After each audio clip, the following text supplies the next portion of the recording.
Jose and Maria Quiboloy arrived in Davao in 1948, a few years after the war.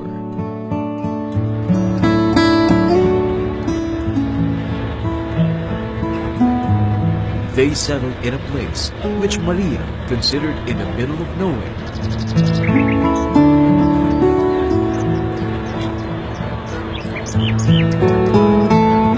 Tamayo was far away from everything familiar to her.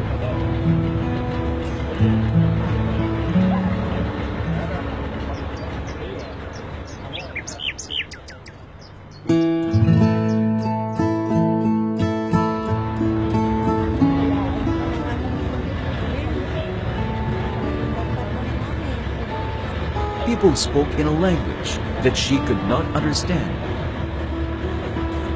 There were only a few houses around the vicinity.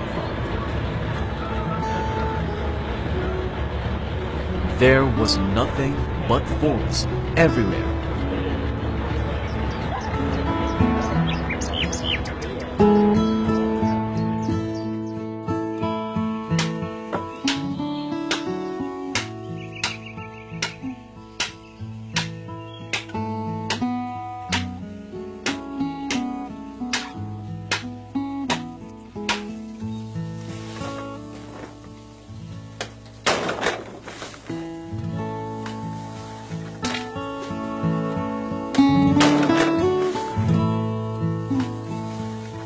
Maria could not understand why her husband brought her and her 8 growing children to Mindanao.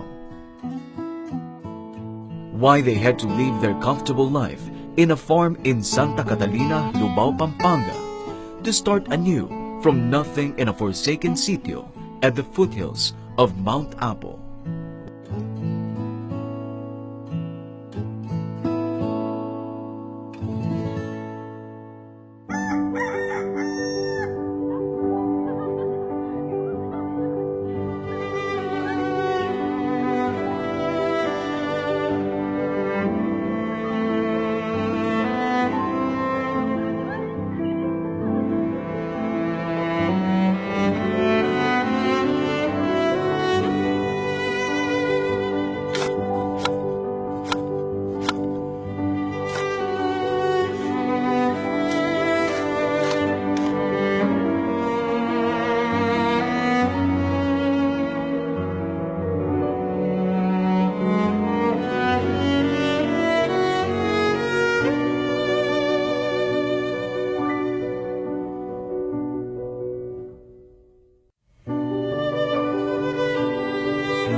Why?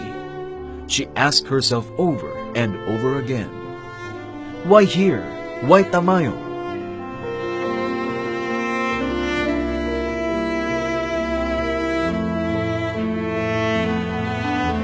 With Maria were her 8 children: Helen, Leonardo, Flora, Emilio, Brilla, Jose, Wilmo, and Columbia, whom she thought would be her last child.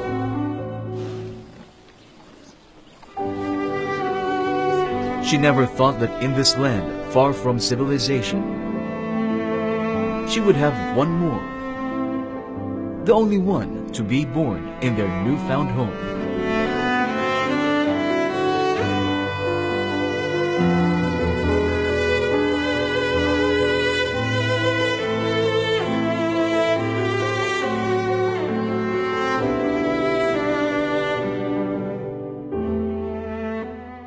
The birth was not easy. On the midnight of April 25, 1950, Maria delivered her youngest child, a boy who would live a life of destiny. I heard that story that my mother saw a vision while she was giving birth to me, that she saw God on a cloud and she heard a voice, and the voice she heard said to her, "That's my son." That was in 1950. So I heard that story while I was growing up. Did not mind it, did not get interested in it. I was just puzzled. My mother was, my father was. And while growing up, I heard the story being talked on the table and within our family circle over and over again. I did not know I was chosen and called for this ministry today. And that is how the Father orchestrates His calling upon those whom He has chosen for a certain ministry. Now with a child in her arms, while reveling in that extraordinary vision she saw on the night of his birth,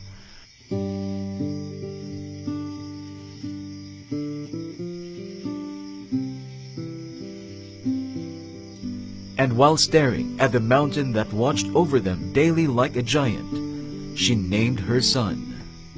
Apollo means son of the Father.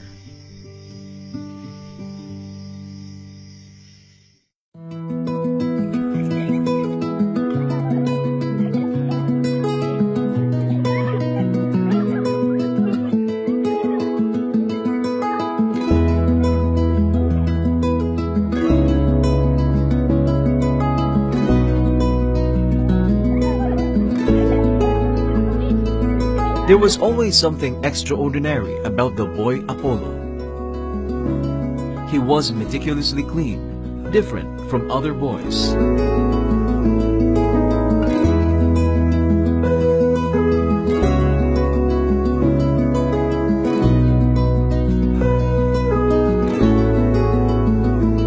As a child, he would not go out of the house without wearing his wooden clogs.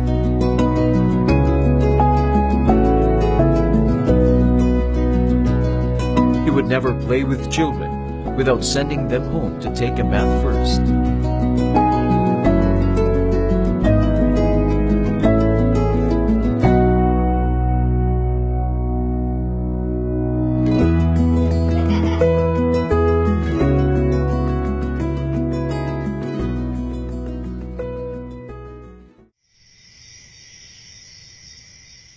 As a boy, Apollo was close to his mother, who taught him the values of dignity, hard work, discipline, and honesty.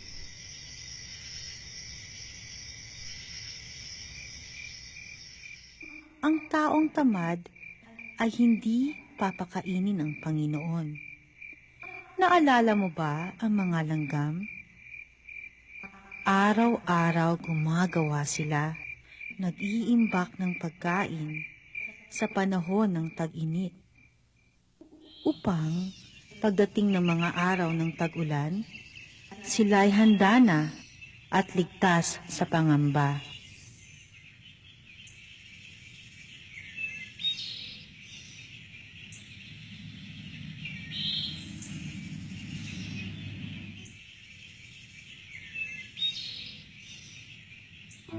Even in his trying years, when Apollo was persecuted by his family and friends,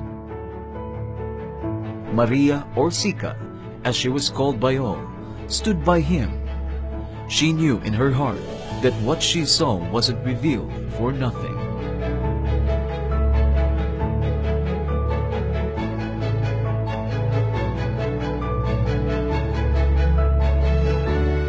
Apollo was a dreamer.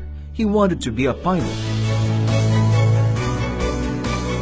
He grew up imagining himself piloting a great big aircraft.